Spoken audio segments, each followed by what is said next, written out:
Yo, the kids official sliding on the instrumental. Nordic combos, twist your mental like forbidden. Peace to the public and power to the people. My G, my brother, my guy. It's a new day for the Life family. It's different. Yeah. Thank y'all out there for being here for this. You know what's going on, man. This is all the way live. This is our show. This is the space where the vulnerable are powerful, and where the most gangster thing you could do is serve. You know, without doubt, this feels natural still, you know? So I want to welcome everybody, the whole family, everybody that's tuned in with us to the All the Way Live show. There's many reasons why we do this show. There's many reasons why I invest our time into this. And I think it's important to always say that the most important reason is because we know that depression is through the roof. We know that suicide is through the roof. We know that people are hurting, you know. We already got Mrs. Gila in the comment section. So we clearly are within family, man. And we're here with for the sole purpose of bringing light and joy into the world, man. You know, we want to be a place where we can give positive energy to people. They can come through, get some information that they can repeat and sound smart around their friends with, you know, and then go about your day. So welcome. Whether it's one person, 10 people, 20,000 people, it doesn't matter to us. Everybody is family. Kick back, jump into the sections. We got so much to talk about on today's show. So much to talk about. But before we dive in, we always got to talk about history, where we come from. So the UK is for sure in the building. Shout out to our producer Hassan, stepping all the way up to bring you this all the way different experience. But Joburg is in the building. Yeah, where is Joburg in the building at, though? Joburg is in the building in Chicago, man. This podcast is recorded on stolen land, right? This land that we both in right now. Talk on it. Is cared for by the Potawatomi people, the Council of the Three Fires, and the violence done to remove those First Nations people from this land is inseparable from the violence that we see in this city today, this country today, and this world today. So like that, we lift up love for indigenous people the world over. We lift up love between black and brown people the world over. We uniting the diaspora in here. Yep. You know what I'm saying? So it's all love. Kick back, get ready. Let's get into the show. Let's do it. Yeah, I get that, but is we live though? Is we like all the way live though? You heard? Yeah.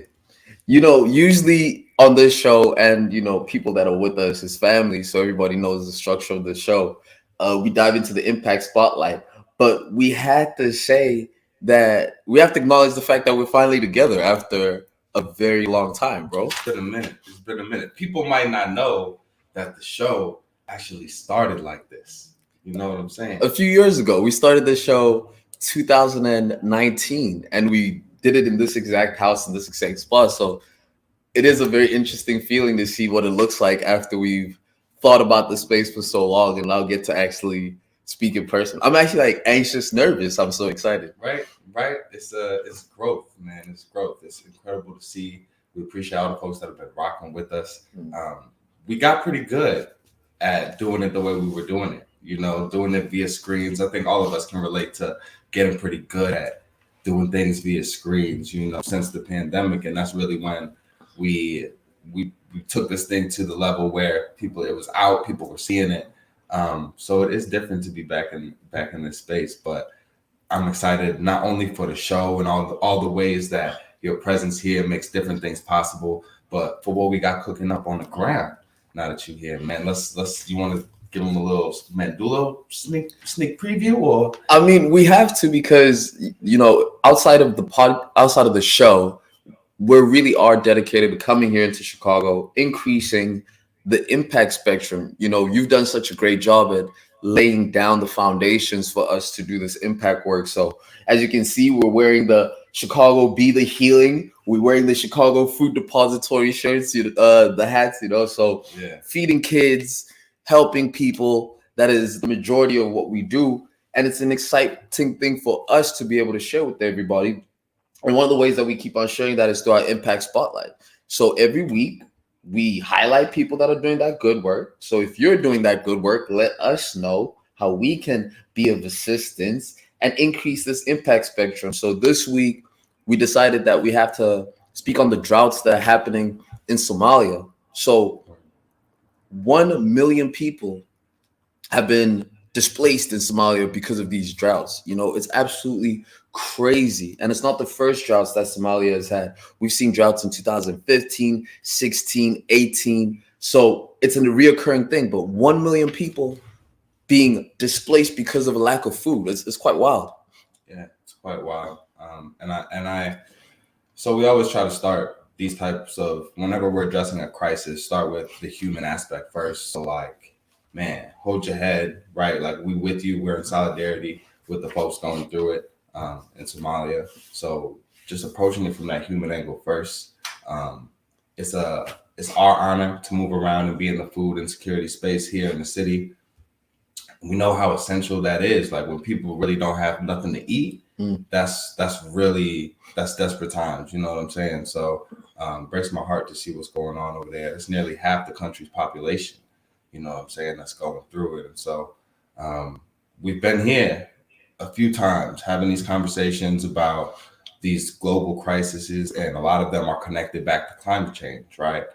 Droughts are not a new thing in Somalia, but the frequency continues to increase as the climate shifts. And so their ability to prepare and weather the storm, you know, decreases. Their infrastructure isn't built for this frequency of crisis. So it's tough, man. It's tough to sit here and be like, man, we can throw them some links to donate. But you know, that's why the impact spotlight is so important, because it's an opportunity to go, well, here's the folks that are on the ground over there. And so as our hearts go out, you know, hopefully our dollars can go out, our time can go out, our social media presence can go out to share and spread that message as well. But I mean, like, you know, for us, it really is a fact of saying it's so hard to keep up with everything that's happening in the world. There's so many things that are constantly happening. And we're going to get into more of those things into the show. But like 1 million people, like you said, half the population in Somalia doesn't have any food. I read that 1/3 of the population goes without food on 24-hour basis. So 1/3, and shout out to our producer for bringing up images onto the YouTube side.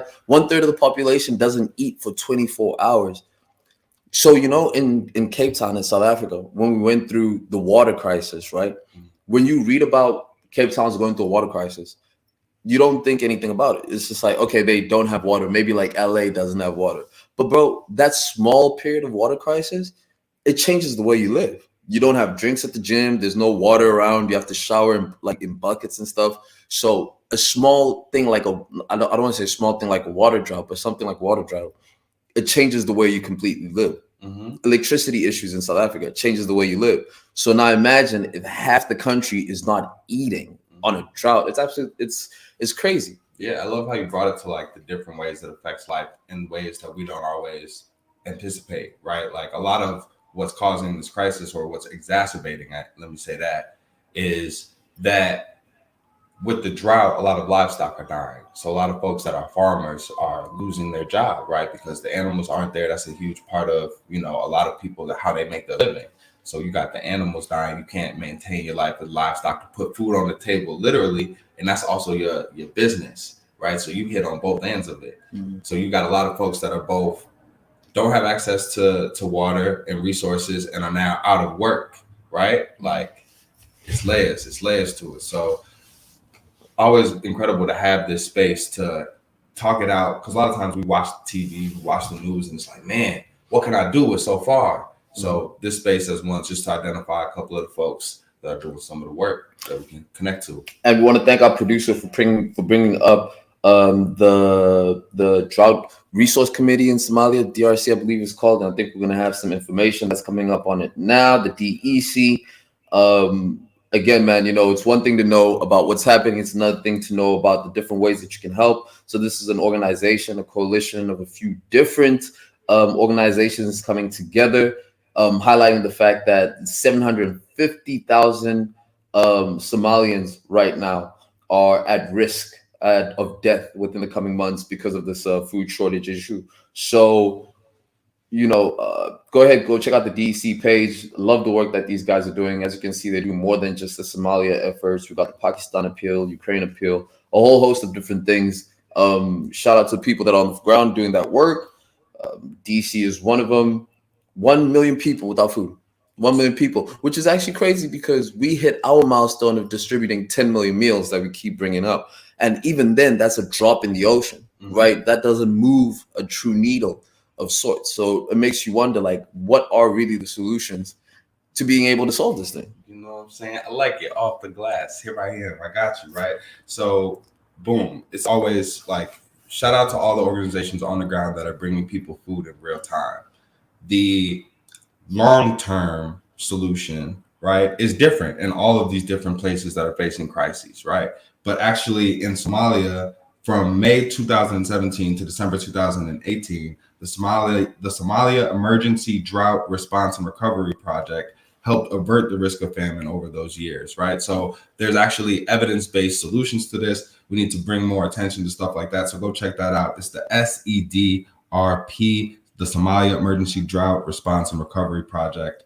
Building out more long-term solutions and ways that you can build infrastructure through community to plan for these droughts in a way that Somalia has for years, but to continue that work in a way that reflects our changing climate crises. So there's hope. There is hope. We bring you that. There is hope. There is hope. And it shows itself in many different ways. Some people are saying that there's hope in the future because future generations are doing things like drinking less and being sober curious, apparently.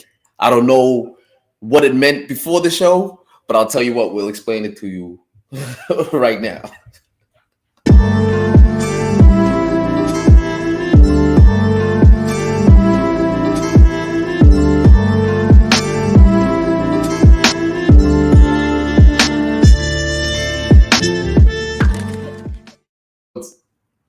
So, Mahsa Xavier, so be curious. I'm glad we're here. I'm glad we could come together and be together in person for this. Just know that you're in a safe place and you're with people that care about you. Shout out to y'all out there. Put a candle in the chat if you care. Right. So Zoe, I want to wind this thing all the way back. Why do you drink? Is that how we starting? But look, let's bring people into the background of the conversation before we throw allegations, right? Which is the fact that a study came out of the BBC recently that said that Generation Z is actually embracing what they call sober curiosity, which is a step away from binge drinking. You're seeing a lot of people deciding not to drink, not to do drugs, and it extends past just those things. There's a host of different what they call risky activities, some that you're very, very familiar with, drug use, the likes. So what they're saying is a lot more people are deciding to be sober. The All the Way Alleged podcast is really funny because it's funny that it even is like taken as an accusation, right? That is, I think we all understand that there are negative health consequences that come along with drinking. And I think we all carry a certain understanding that it can be a slippery slope. So it makes this tenuous relationship where drinking is really cool in some spaces and almost like necessary socially, but we struggle to talk about it and have real discussions about like our relationship with all of our vices, right? So I'm glad you brought people into the context of the conversation. But I guess to make it fun and kind of personal, like what's your relationship with alcohol? I know that sober curiosity feels like something that's very in line with your regimen of health and stuff like that. So I would love to get your take on it. And then as somebody who enjoys a good drink, I will respond in kind. I'm glad you put us in our respective sides of the court, right? Because I do represent the sober one in this whole establishment.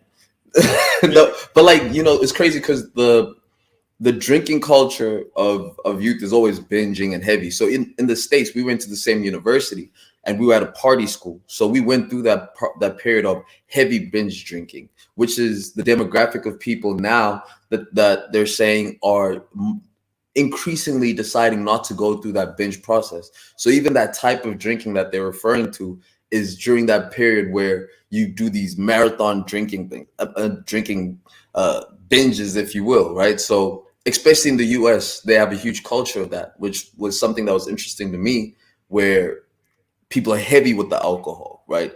Having done high school in Germany, where I spent a few years there, the drinking culture was a bit different. You start younger, you can buy wine at different ages, so the binging culture wasn't as extreme as you saw within the US.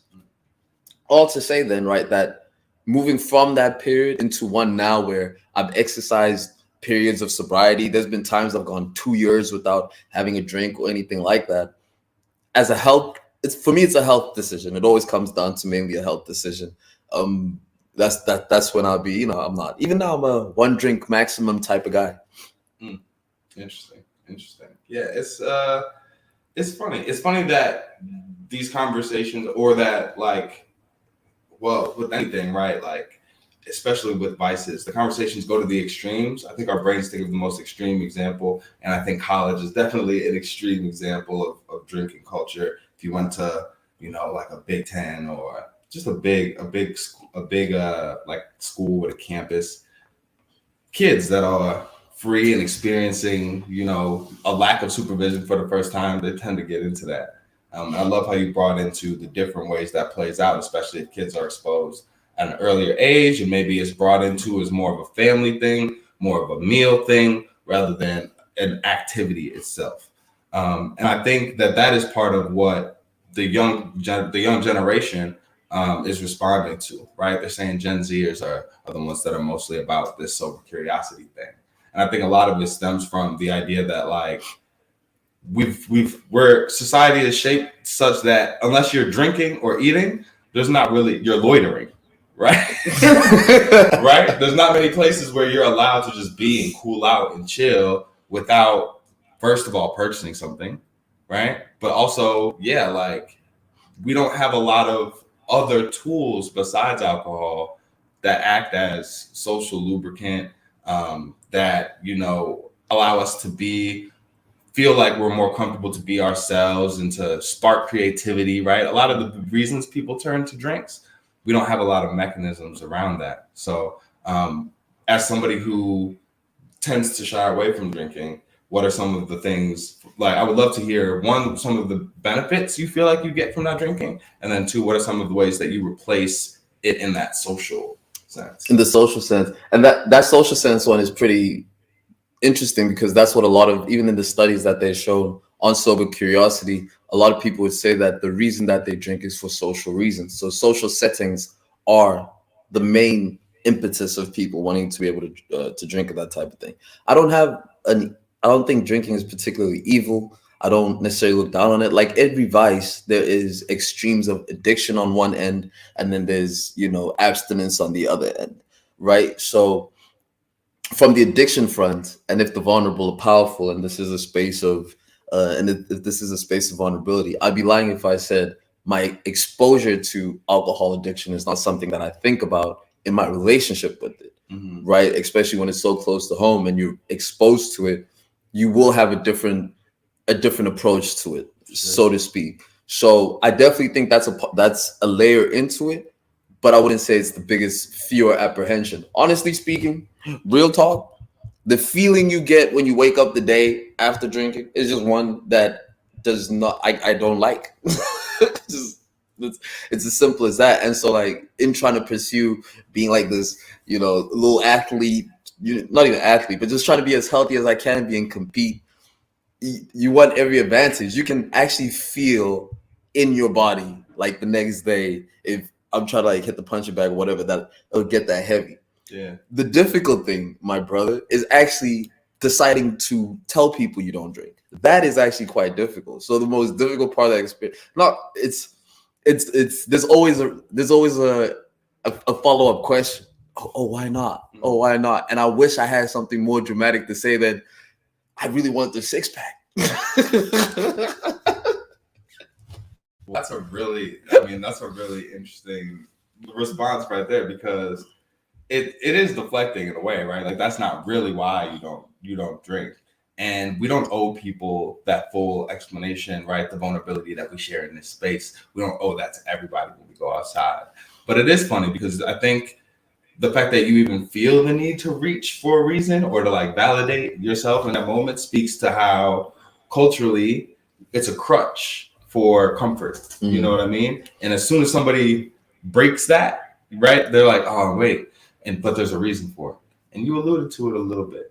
Before I get into it, I just want to say one more thing. Don't little your athlete. You littled yourself. You said, my little athlete self, don't die. You out here. You see, this is the thing, though, is I'm competing to beat my family in golf. It's really what it is. So the six pack is necessary. It's for everybody in the household. Everyone can get it. All right, this took a different turn. I'm jumping back. But the reason I appreciate you. Yeah, no doubt. But the reason I think that, well, there's always a follow-up question, and there's a shift in tension, right? When somebody says they don't drink, and I think it's not just exclusive to drinking, right? It extends to other things. Whenever there's a trend in health, the people that adopt it rigorously tend to be quite insufferable about it. You know what I'm saying? Like vegans. You dig me? Like, it's and not saying that all vegans are insufferable. A lot of vegans go through an insufferable phase, though. You know what I'm saying? Because there's a sense of kind of looking down your nose at people that are still doing the thing that you don't do. And I'm not saying that you treat people that way, but we've all encountered somebody who looks down on somebody because they're not doing. But it's the same thing with religion. A lot of people that come up and they find Christ or they find Allah, then they now want to be able to just look down on anybody that's not as passionate about this thing. And I think that's part of why the sober curiosity conversation is so interesting now, because Generation Z is not putting in a flag and saying we're sober curious for these very explicit reasons. The reasons are actually that most of them are saying that they just feel like it's a health decision. The pandemic apparently also changed a lot of people's drinking habits. Like we said at the beginning, it extends past just drinking. Unprotected sex, those numbers are going down. Dangerous and reckless driving habits, those numbers are going down. Drug use, those numbers are going down. So it maybe the question then is, right, like, is this new generation, this Gen Zers, are they evolving into this more healthy, mindful, conscious community, and that's the reality that I like to believe in, and why we're seeing these numbers change, is that I think we're seeing people just change. Well, they certainly have the access to the information, right? And I would like to think we've failed up in a lot of ways. What do you mean by that? I'm thinking specifically of like DARE, right? Like, don't do drugs, tell on everybody who does drugs and just say no.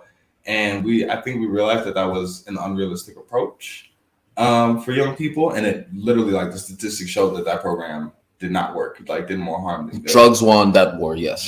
Drugs did win that war. And so I think it is encouraging, like you said, to see with the information out there, it doesn't have to be a just say no thing. It can be an educate yourself and make a decision thing.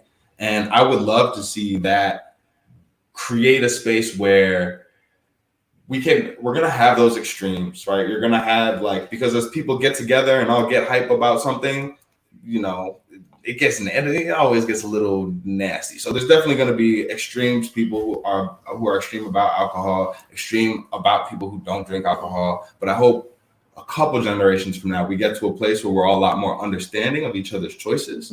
And that hopefully that extends between vices and, to our sexual preferences, to our jobs, right? Like, these are all areas that make it easier for people to figure out where to put you, right? That's why people ask, like, oh, what do you do? You know what I mean? And there's a sense of, I'm figuring out how much to respect you. And do you drink? I'm figuring out if you're a good time. You know what I mean? Where we stop measuring people by those such simple standards and basic standards. So I don't want to be able to cast the reality that one is completely perfect within the hellscape. That's not true, because I do think there's a balance of everything, and I think part of the reason why we've seen so much addiction fly through, and why we've seen a lot of people not be able to enjoy alcohol as a casual vice is because of our distorted understanding of things, right? So on your side, you enjoy yourself a good tequila, you enjoy yourself a good wine. We share an appreciation for wine, between the two of us, and we'll have it over dinner or something to that effect. But what is your manner of being able to have a very, let's say, healthy relationship with your vice? I think mindfulness is a lot of it, not to be too corny and hot button topic buzzword, but I think first of all, alcohol was there are just certain things that just never hit for me, and there were certain things that did. Right? Alcohol was a miss. Not a strong miss. Even in high school, my friends, that's the first thing that everybody started doing kind of en masse, right? Sneaking drinks when you're chilling with your high school homies. And one is the kid who was super happy to have a car and be driving around, right? I never got into it. It wasn't until I got into college. Yeah. Started with that binging culture, right? You didn't drink when I met you. Right. You know what I mean? Now you're Chief Tequila. I actually like that title. You like that title? Chief Tequila? Type Chief Tequila in the comments right now to show love. I gotta start telling people to type things in the comments. I encourage the engagement. Yeah.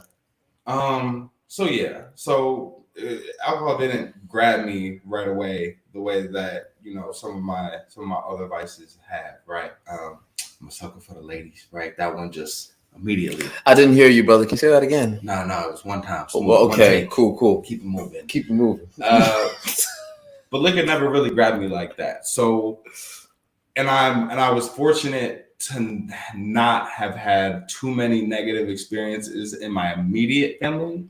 That I didn't get that negative connotation through experience. Okay. So it's always been one of the things that was easier for me to limit, because like you said, you wake up, you don't feel that good. But also, here's what I meant by mindfulness, right? Think about the drink before you have it. I'm about to pop into this tequila, right? And then 5 minutes later, 5 minutes into drinking it, 15 minutes into drinking it, try and train yourself to just ask yourself, how did this make me feel? Interesting. Did it take me where I wanted to take me? And I bought this alcohol at the liquor store with intentions to turn up. Now that I'm drinking and I got this cup in front of me, check in with yourself. Do I feel how I thought I was gonna feel? And is that the alcohol? Is it doing it? You know what I mean? It's because sometimes the answer might be yes. Sometimes yes, this drink in my hand is exactly what I need, right? But there's definitely going to be times where if you're really being honest with yourself, you're I'm holding this because I don't want to not be holding something. Or I'm drinking this because I'm really not comfortable here, but I want to keep, or we're not ready to go home yet, and this is making it easier to stay, So the more you have those moments where you're honest with yourself and you're I'm not drinking this isn't really what I want to do. It's just what I'm doing, right? My homie Freddie, shout out to the boy Freddie, put it perfectly. I actually think he got this from his dad. He said alcohol is perfect when it enhances the situation, but not when it is the situation. Ooh. Right? So the more times you take note in yourself when you're enjoying whatever vice, and you said, is this enhancing the situation, or is this or am I just in this situation right now? And that's always been easy for me to do with liquor. Oh, that's beautiful, bro. That's beautiful. It's a gift, man. We all have our Achilles heels wherever they might be, but if the shoulder's strong, that's good. You know what I'm saying? That's a different areas, different vices grip people different. Different vices do grip people differently. And not to, have a rough transition with it, but the next part of the show that we're going to get into, which on the current news section, we explore now the different ways in which people have been impacted by some of the other rules society has put on them, namely morality police and the protests that we've been seeing in Iran. So, hey, man, without further ado, let's get into that current news.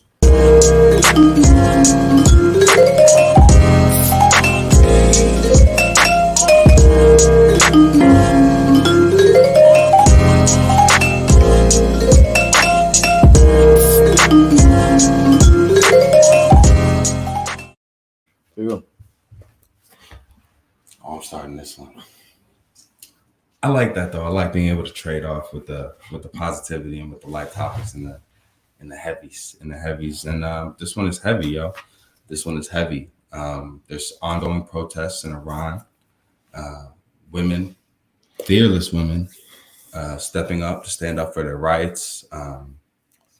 It was a woman that was killed. Do you have a name? Mahsa Amini. Yeah, rest in peace. She was killed by the police in Iran for wearing her hijab improperly, right?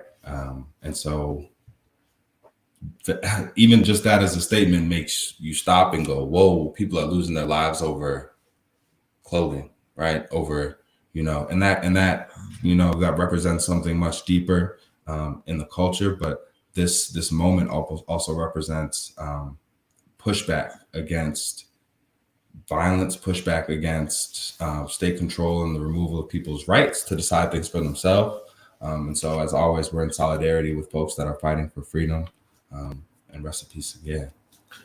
So, 22-year-old Mahsa Amini died 3 days after 3 days after she was arrested by the morality police in Iran. Subsequently, after that, she died. They said that it was due to cardiac arrest, but the autopsy reports that followed thereafter showed, in fact, that it was more so blunt force trauma, and it was the bruises on the body also gave notion to the fact that that wasn't what was happening. The morality police stood firm in their claim that she died of her own natural causes, which then ended up sparking a lot of protests throughout Iran, specifically at the hospital where she was pronounced dead, and also at the University of Tehran, where women in mass have now came up going directly against these the laws that have been coming out through the morality police, saying that women are being what's the word that I'm looking for that is perfect for it, but oppressed. Women are being oppressed in Iran, and this is not something new that's been happening in Iran, right? This particular brand of the morality police or guidance patrol came about in 2015. So before 2015, 1976, there were also women were protesting against the same thing. So sometimes these conversations are difficult to have because there's a religious aspect of it that's involved, right? There then might be a historical context element to it that makes it a bit soft to be able to touch on. But in times like this, I just lean towards what the people who are being oppressed are saying. And for the longest time, undoubtedly, women in Iran have been saying that the morality police are unjust. They're oppressing women. The laws that they've been put into place about what women can wear and can't wear are unjust. And here we are again now, where we're seeing these women take up arms and do the protests. Not take up arms, but they're coming together to do these protests. And here we are. Yeah. I like the way that you brought that in. Important note, though, that they were unarmed, right? Like, and multiple people have actually lost their lives, right? Hadis Najafi made a video of herself walking in the street, was joining the protest. She was killed. She was 23. Nika Shakramani, her family found her body at the morgue after not being able to find her for 10 days, after she posted an Instagram story of her burning her headscarf, right? So it's deep and it's sad. And as an organizer, it's always difficult to look at stories like this and go, good for the people standing up for what they believe in, right? Like, shout out to the people willing to go to the front lines. But when you have kids dying, right? Like, it's hard to, it's hard to say, keep going out there, keep, you know what I'm saying? Because you don't want to have people to have to pay the ultimate price for the movement, for the struggle. But I appreciate how you brought in how long this has been ongoing, right? That this isn't a new thing that sparked up, that there's been an underlying foundation of people fighting for women's rights in Iran, in a variety of countries where women are oppressed. On the religious side, it does make it sensitive. But at the same time, to me personally, what it comes down to is you have the right to believe anything you want. You have the right to follow your religion and follow your beliefs as long as you don't infringe upon the rights of anybody else. And this is a clear case where people's rights are being infringed upon. They're saying they don't want to do something, or they're saying that they don't, or that the consequences for doing something improperly as defined by the morality police, the cost is too high, right? And structure needs to respond to that, because literally people are losing their lives. I know in doing a little bit of background for the show, we was looking into the history of kind of the morality police. How does that break that down for us, man? Because it seems when you hear morality police, not to be funny, but like if the police should already be a service to people, so when you say morality police, it's almost like you're doubling down on we're really good. Clearly, that's complicated. So with this specific event of the morality police, it stems from a similar form of policing that has come in specifically to be able to ensure that women and technically men as well are abiding to the dress code that has been set forth. Now, after the 1976 protests with the fall of the Shah, you saw then that these that women were made to adhere to these more strict clothing dress codes. It's very similar like what we're seeing in Afghanistan, where once once ISIS came back into the picture, or the Taliban came back into the picture, immediately images of women were taken down, dress codes were enforced. Same thing is happening, right? So there are some women in Iran who have been fighting this same fight from 76 now to 2015, now to 2022. So some people have seen this thing happen over this long period of time. That's about 50 something years, right?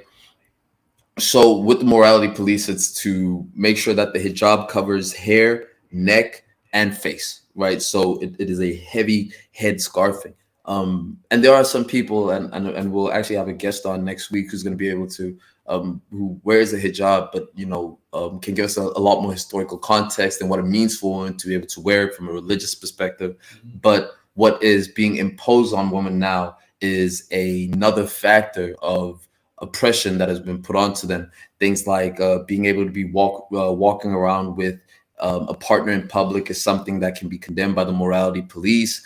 In 2016, a year after they came out with this morality police, 220,000 women were cited for these things. And a lot of the times these women are getting slapped. Once they do get arrested, they're getting abused, they're getting tortured, killed apparently too.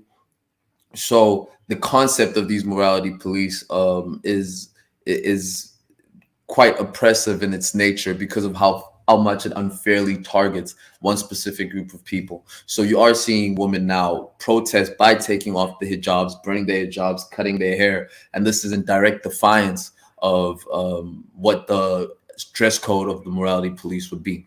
There's also some rules for men against the morality police, skinny jeans, which is one of them, and for the sake of keeping this conversation professional, we won't joke about the criminal offenses of skinny jeans, but like that being said, it's there's more to it, right? So it reminds me of the women in South Africa when Unene was killed and raped at a post office, right? And you saw these women come out saying, guys, we've been saying this is something that's been happening. You guys have been killing us. Nothing ever gets done. Justice for Unene. So it's very reminiscent of that young women who are leading this protest with so much courage and defiance. It's been happening for a while. The protests were happening over the last 10 days. They shut down schools. It's quite disruptive at the moment. So people have been dying, like you're saying. Yeah, man. It's hard. But even though we face these same, it's not even same issues, but like these crises that seem to have been ignored for a long time, there is always a pathway forward, and we try to use our platform to engage with what's going on and bring to the forefront, if not solutions, ways to get involved, ways to continue to get educated. So in this particular scenario, right, and thank you for giving us some background on the morality police. Clearly, their tactics are evolving. If people are now posting on social media and then being accosted and detained for what they post, right? They also shut off the internet. Okay. You know what I mean? So they also thousands of folks in Iran do not have access to the internet in an attempt to control the narrative about the protests, right?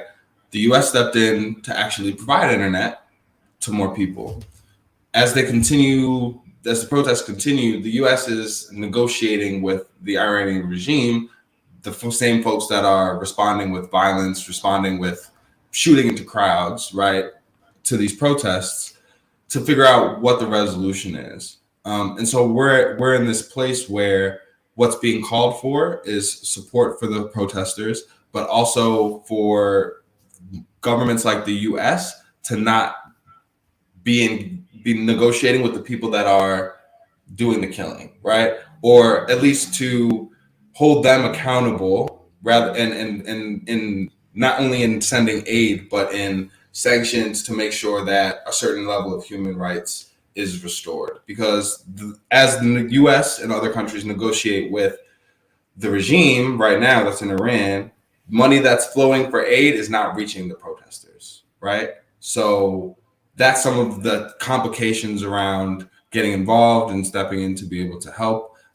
So we're going to get into some ways to get involved. I got a little bit of notes here, but anything else you wanted to comment on in this particular topic? Yeah, man. So with you, Miles, you helped organize the Black Lives Matter protests when they were happening in Chicago. Mm-hmm. You have a wealth of knowledge in activism and community organizing, and it's as a form of protest, right? Mm-hmm. And to me, as an expert in this field, what would you say to the women of Iran right now who are going through these protests and are facing some of the circumstances and tactics that you're saying? Thank you, first and foremost, for fighting for what you believe in, for fighting for the women that you love and the women that will come after you. I would say get organized. If you're in any way involved in protesting, form solidarity and relationships with folks that have been involved in these protests for a long time, because there are tactics to keep people safe, to try and figure out how to access and retrieve people after they've been arrested or detained. So there's lots of organizing that goes into protests and protesting as safely as possible. But there is no sugarcoating that in this situation, people are putting their life on the line for real by stepping out that door. And so it starts with gratitude, and it ends with love. And in addition to gratitude and love, if you're not ready to get out in the streets, you can amplify the voices of Iranian women, share, post, engage with online content created by credible Iranian organizations. We'll try and throw some of that in the description for this. Middle East Matters is one of them. It's a youth-led organization that publishes informational content about women's rights. They're part of organizing the protests and calling international attention to this issue. So that would be one group that seems like they're putting together some organized protests. And it's better to go out with a group that has some experience with this than it is to go out by yourself. And then if you're outside of Iran or don't have the ability to protest, contact your elected representatives, demand that they speak out about what's happening in Iran, the death of Mahsa Amini, and to make sure that the money that's flowing to aid Iran actually reaches the protesters, and that the regime is held accountable for this violence against the people. Thanks, man. Appreciate that. Appreciate you. And I like how you said that, like, if you're not ready to go out, meaning that protesting doesn't always have to look like one thing. There's many different things that people can enact. And just to echo what you're saying about make sure that there's so many ways to participate, getting people out of jail after they got arrested, helping identify people, connecting people back with their families. All of these things are the wheels of protest, are part of the spokes of the wheels of protest, my brother. Well said. Thank you, sir. Well said. Man. Yeah. Heavy show. It's a lot going on. Heavy show. Going on. But I'm glad we could be in person for all of that. Mm-hmm. And I'm even more excited that we can be in person for what's coming next. Reckon with you.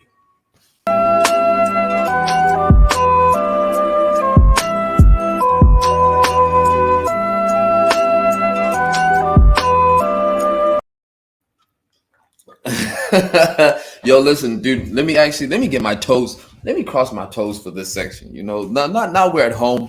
Now we're comfortable. Not cozy. And we've spoken the most important things. We've given them current news. We've given those discussions. But you know, the section that keeps getting the most amount of views on this thing, the most amount of attention, is when Miles and Zoe talk about hip hop. We home, baby. We back home in the We hip home, hop baby. section.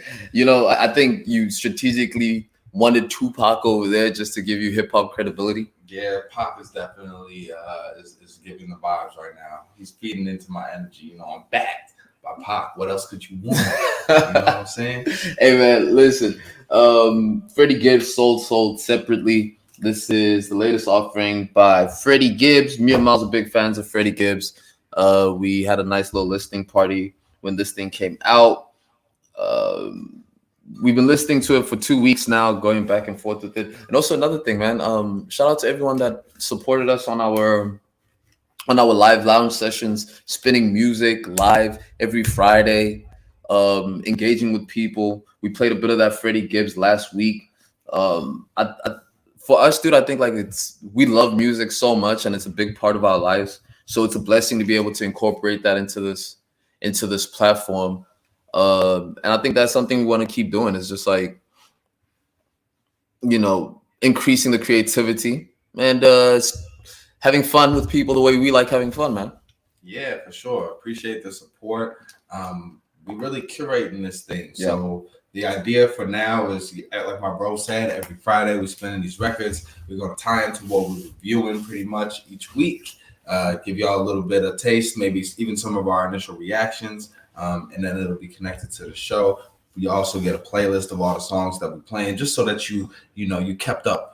We're keeping you at the tip top of what's hot in the streets, because nobody digs through the crates like me and Zoe, for real. So it's a good look. You're welcome.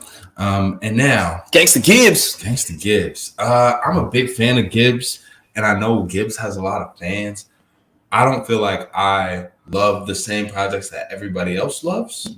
You Only Live Twice is my favorite joint. I don't hear that mentioned as much as Pinata, or Bandana.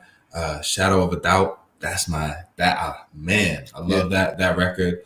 So we're deep Gibbs fans, and I was excited for this until my brother pointed out we wasn't sure what kind of Gibbs we was going to get, since so many of the last projects have been collabs, right? We had Alfredo with Alchemist. We had Bandana with Madlib. Pinata was a Madlib collab. So that had me thinking too. When it came down to it, when play gets pressed, what did you think? Off of first listen, I already had a bit of apprehension going into the Gibbs album, just because I almost anticipated the difference in the type of sound Freddie Gibbs would give us when not created around these producers that you have named, right? So I said that to you before. I was like, hey man, I don't know what type of Gibbs we're gonna get. If it's Gibbs and Madlib, I know exactly what that is, you know. So it seemed to me that the collabs were increasingly becoming his best type of work. So when he came out with this solo, I wasn't as convinced. Off of first listen, I will say that the album is growing on me. I'm glad we took 2 weeks. If we would have recorded this the day that it came out, I think I would have had, more scathing remarks and reviews on it. But right now, I really do. It's growing on me. It's a cool album. Not my favorite Gibbs album, I'd say. What did you think? I dug it. And I think some of that apprehension affected my expectations in a positive way, right? Because I was like, you're right. I'm not sure what type of Gibbs we're going to get. And I felt like those producer collabs give him focus. When there's a theme to the production, Gibbs is very good at delivering on a theme. But You Only Live Twice is Gibbs delivering. I don't think that's a collab. I think that's just Gibbs, but he's focused because he had just got out that situation in Europe, right? Like, that album is so focused. And so I wasn't sure what the focus was going to be like. When I got into it, the focus was Vegas, and it made sense, with the marketing material, a lot of the dice, the money. I think he even partnered with a casino on the rollout. That there's a Vegas-ness I didn't even pick that up. to this album. I didn't even pick that up. And it's bright. It's brighter than Gibbs usually is. The production, a lot of the sounds and the beats. It feels like candy compared to something like Alfredo, which you like literally feels like pasta. That's a heavier meal. This feels like it bounces in the background, right? I don't think the topics were as focused on this one, but I really enjoyed his ability to just switch in and out of flows. I think in terms of cadence and technicality, he's as on point as he's ever been, and it was fun, right? I know he has a high bar and a high ability to produce really lyrical music, and something a little bit more thoughtful than this even. But in terms of fun, Vegas, I think this hit. I would say that I'm realizing now my inability to fully appreciate it is because it's such a safe album. It's a very safe album. Down to the features, it's the same Gibbs features. And funny enough, those same features are the tracks that I like the most. With Ross, with Anderson .Paak, those are my favorite ones. And we've seen all of those before. And I'm a fan of if it ain't broke, don't fix it. But it's such a safe piece of work. One thing, though, that I can't critique on it is that he does attempt to be vulnerable throughout that album, explaining about his situation with Jeezy, explaining about his situation with a few other people too, taking accountability.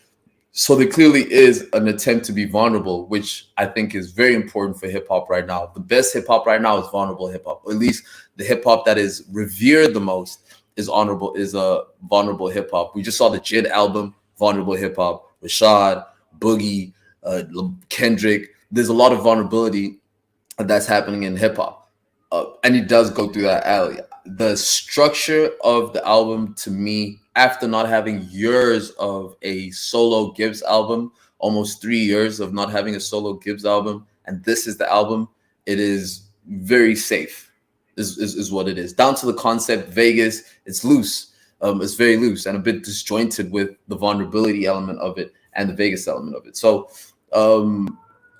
it's not my favorite, and I think that's part of it, is that it's good, but because he's good. But in the time where a lot of artists, especially in that similar space and lane, are taking leaps forward, Boldy James, you got Boldy James taking leaps forward in the attempt of music. Mock, Benny, these people all experimenting and pushing forward.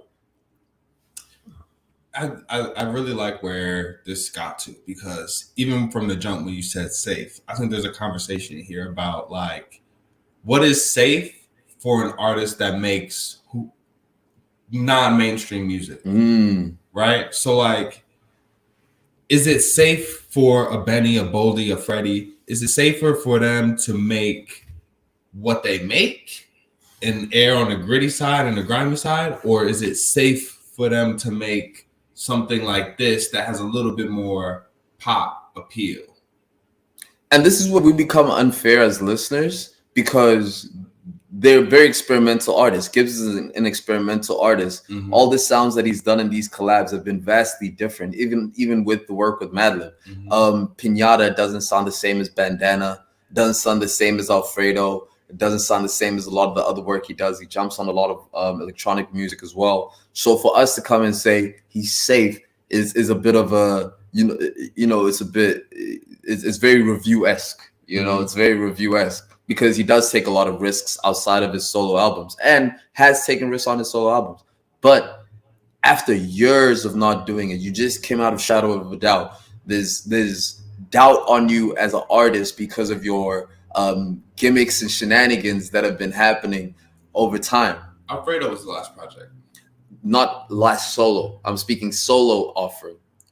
Was it what? The Freddie joint? It was the Freddie joint. It was a Freddie joint. That's a long time. Yeah. That's a very long time. So for it to be a safe offering, I'm saying, understanding the necessity to be able to prove yourself as the very best, which I believe Freddie Gibbs was for a long time, I would have wanted more for sure. I feel you on wanting more, or I guess I feel you on knowing he can deliver more. But there's part of me that thinks, to play devil's advocate, right? Bunny's advocate. I think you could say that he takes the risks on those collaborations. He dives all the way into those collaborations, and his solo projects, not always, but a lot of times, are where he tries to create something that might get a few more plays on Spotify from a broader audience, right? And if that's the intention, I think he's executing that well. I'm glad you mentioned the ways that he is experimental. But I think he raps at a super, super high level. It's good because he is good. To hit with a couple of highlights, I really dug that lobster omelet.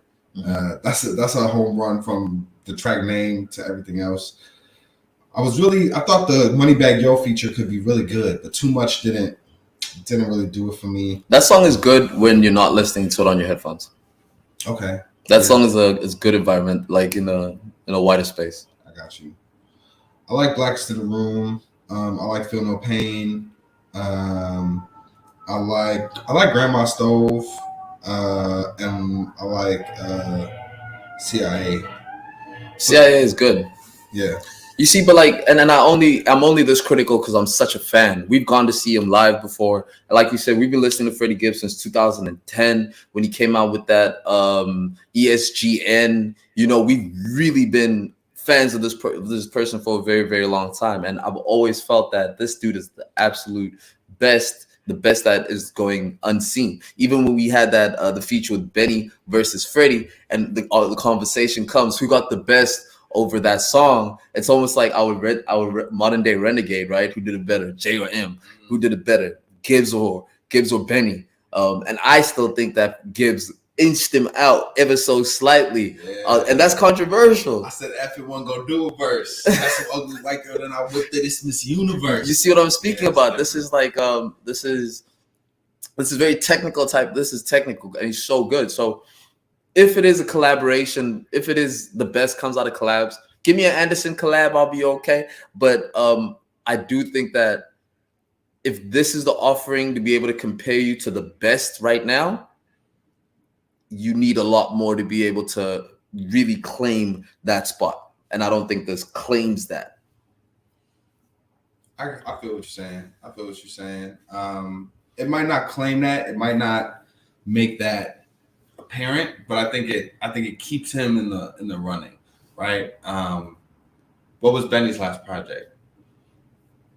It was the Pyrex Picasso. No, there was another, the one that came out with Harry Fraud. I feel you. I don't feel like that was I liked it a lot. It wasn't a step forward, but again, I think Freddie's better than Benny. Really? Yes, sir. I do. I really, really do. I think Freddie has more classic albums, more diverse rapper. It's even from performance standpoint, I think is a better performer. He's multifaceted, actor, artist, bad comedian. You know, I think he's all of those things. He certainly is. He's a lot of those things. Sticking specifically to rap, better than Benny is an interesting statement. But I might be with you. He's been in the game a long time. He definitely does have a little bit more in the discography space. I think this adds to that. I think this is a really good album. Wasn't disappointed by it at all. 4 out of 5? I'd have to give it a 3.5 out of 5. 3.5 out of 5. But that being said, make sure, please let us know what type of albums you guys want us to be able to review next week. Drop those in the comments. On Fridays, we're live spinning records. The ones that you want to hear, you drop in those comments. We're going to spin those records. It's a party. Everybody gets together. We're celebrating life. We're celebrating success. We're celebrating servitude, man, you know. And this is the first episode of us being back together. More developments coming. You know, this is just the first one. There's so many things that we want to keep doing with the space, with the people, with the show. It's about to be a ride, but we promised upward mobility, and I feel like we were able to deliver the first steps of it. Couldn't have said it better myself, man. It's It's a pleasure to have you back in this space. It's a pleasure to do this thing with you. It's a pleasure to be speaking to y'all out there. This is a celebration of celebrating. It's a celebration of life. It's a celebration of how good it feels. Sway is back in the building. Don't it feel good? Feels good to be home. Boys back home, Chicago. Yes, sir. Yes, sir. So you already know what time it is. It is Sunday afternoon. And if you are hearing my voice, then we appreciate you. We love you. And we hope that you eat something delicious, that you hug somebody you love like that. Peace, water, we go. Yeah, I get that, but is we live though? Is we like all the way live though?